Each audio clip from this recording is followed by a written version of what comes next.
салом, маълумоти муфид.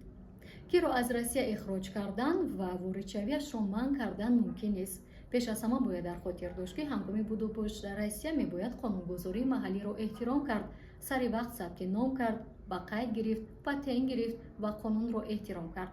дар сурате ки шумо қонуни будубоши Россияро эҳтиром намекунед, шумо дарҳол депорт карда мешавед. дар сурати риоя накардани қоидаҳои кодекси маъмурӣ низ шумо ҳамчунин ихроҷ гардида, рафтани шумо ба Россия ба муҳлати то 5 сол манъ карда мешавад.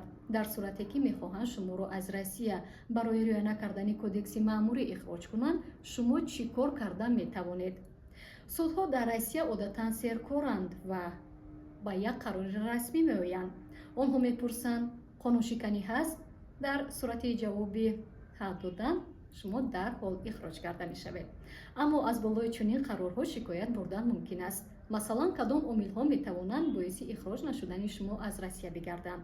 аввал, бояд шумо дар Россия ба муҳлати тӯлонӣ истиқомат дошта бошед ва ба таври қонунӣ. агар шумо молики хона истиқоматӣ дар Россия ҳастед, агар шумо бо шаҳрванди Россия ақди никоҳ ва фарзанд доред, агар шумо донишҷӯи Россия ҳастед, агар шумо дар Россия ҷойкори доимӣ доред ва андозсупоранда ба ҳисоб меравед ва агар шумо дар Россия бояд оҷилан муолиҷа гиред. ин омилҳо сабаби аслии ихроҷ нашудани шумо аз Россия шуда наметавонанд, аммо таҷриба собит сохтааст, ки ин омилҳо метавонанд судҳоро бовар кунонанд ва қарораи хориҷ нашудани шумо тағйир дода шавад. хабару маълумоти бештарро дар телеграм-канали мо мутолиа кунед.